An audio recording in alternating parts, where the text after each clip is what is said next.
I'm on a hill. So I've arrived. Yeah, I've arrived at the ADHD clinic where I was assessed and diagnosed with ADHD. I was diagnosed recently towards the end of 2024. So yeah, I thought I might actually talk a bit more about the journey leading up to my diagnosis at some point, some more. How long it took from the process of going to the GP, being put on the waiting list, how long it took leading up to the first assessment, the paperwork, everything else in between, and all that, and where I'm at now. So yeah, it's been quite an interesting process, and I guess it's interesting to see what it's like compared to other people's experiences with diagnosis,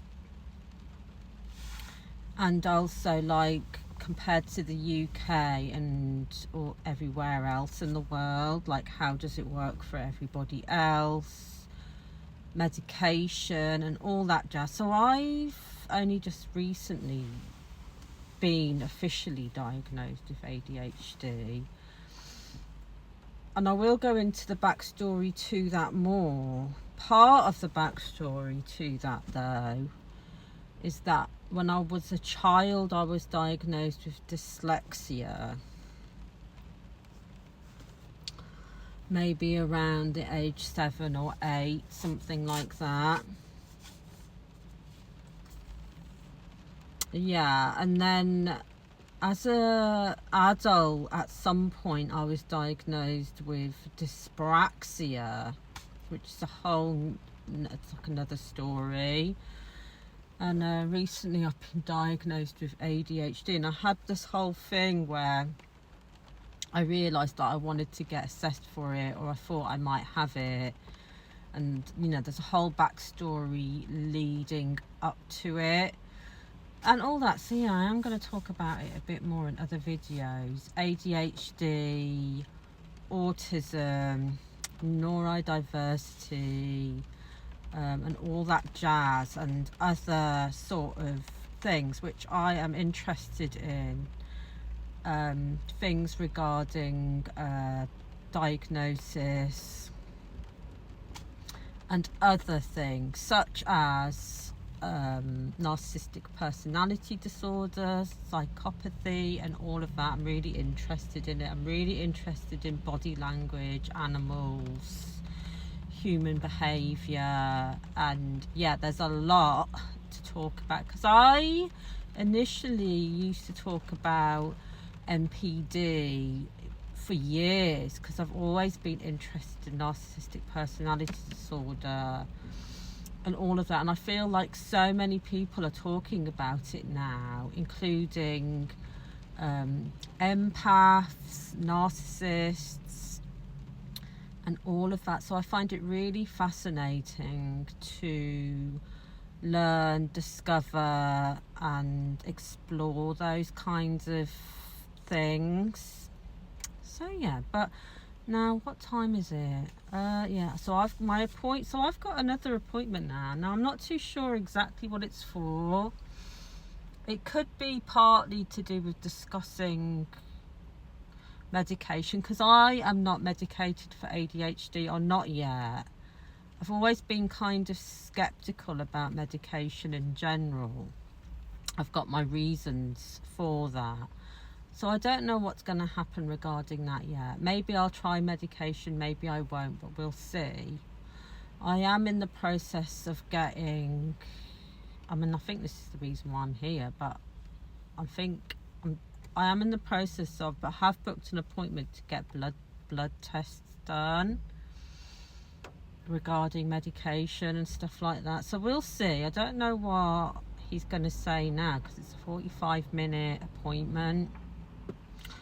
But yeah, I'm seeing the psychiatrist. I think he's a psychiatrist because I saw 2 psychiatrists at this clinic,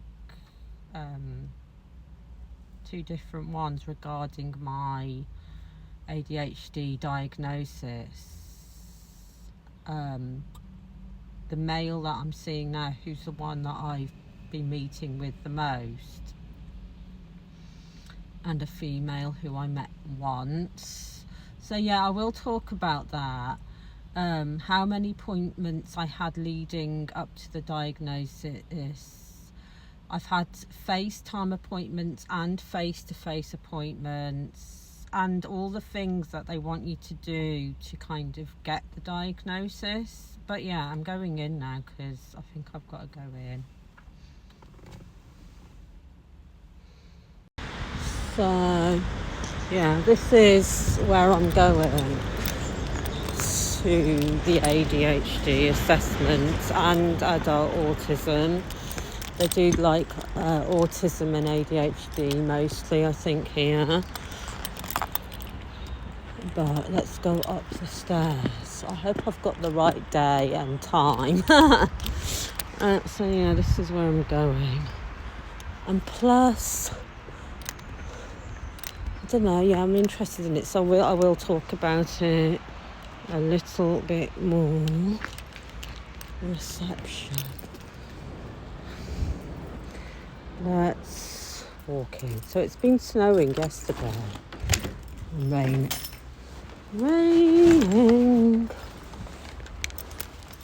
Oh, let me in. Let me in. So I'm going to go in now and show them my letter thing and ask them to reprint my other one. So they've got all these leaflets on things. And this is NHS. Okay, yeah, so a bunch of stuff.